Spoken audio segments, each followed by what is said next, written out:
Then it all changed. New York Knicks star forward Kristaps Porzingis took control.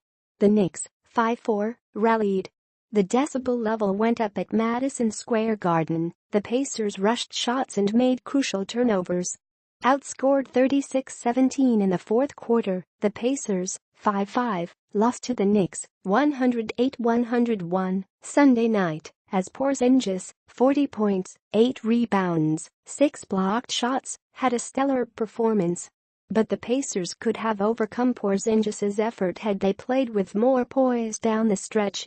Afterward, the Pacers admitted this loss stung.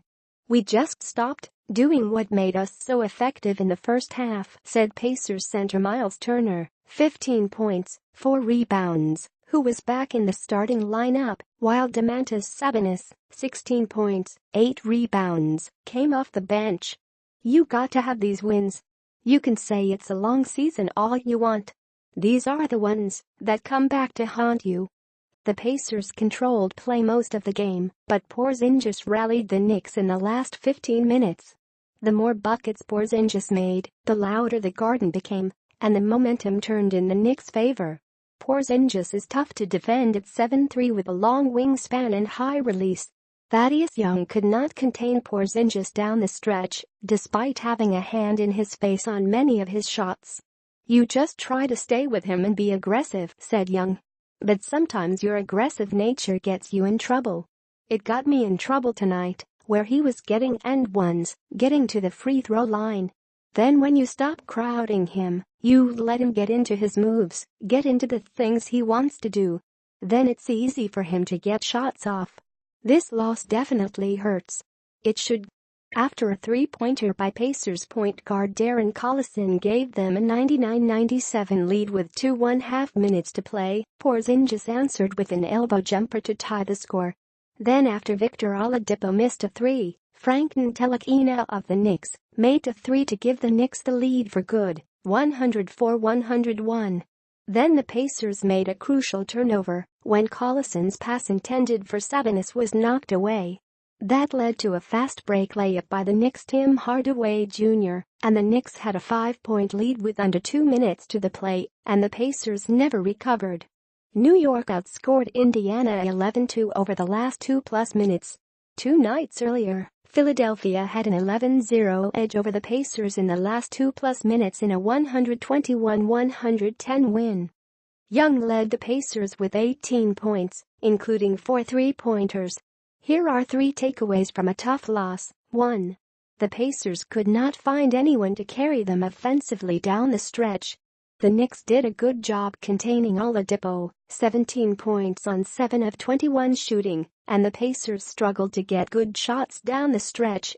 Collison, 15 points, stepped up by making 2 three-pointers late, but the Pacers are still trying to figure out who they can depend on for big baskets when Oladipo is being smothered. "We didn't really execute the way we normally do down the stretch," said Collison. "A tough loss all around. This loss definitely hurts. Oladipo felt he should have done more. We got to do better. I got to do better as a leader as well, especially down the stretch in the fourth quarter. When the ball's in my hands, I've got to make the right decision. I feel like today I missed some shots I normally make, some easy ones around the rim." After looking good for 3 quarters offensively, the Pacers could not generate enough offense when it counted most. That cost them a victory.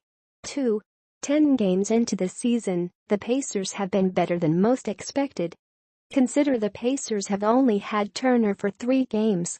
Consider 6 of their 10 games have been on the road.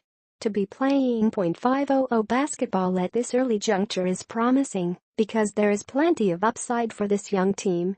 Turner figures to get more consistent as he plays into top shape. Lance Stevenson, 6 points, has yet to explode offensively, but has the potential for some big games moving forward if his shot begins to fall. None of that will make the Pacers feel better after this game, but they still have positives to build on heading into Tuesday night's home game against New Orleans. 3. The Pacers wasted a strong shooting effort. 7 Pacers made at least one three-pointer. Bojan Bogdanovic, Young, Collison, Turner, Oladipo, Corey Joseph and Stevenson. The hot shooting from long range, 12 of 25 for the game, helped the Pacers build their lead. Many of those shots were open looks created by excellent ball movement. The Pacers have been unselfish all season, but they haven't always shot well from long range. Pacers coach Nate McMillan has no qualms about the Pacers shooting threes as long as they are open and within the flow of the offense. The Pacers may not have an abundance of great shooters, but they have enough good shooters to make opponents pay when they are left unguarded. Tonight, it simply wasn't enough.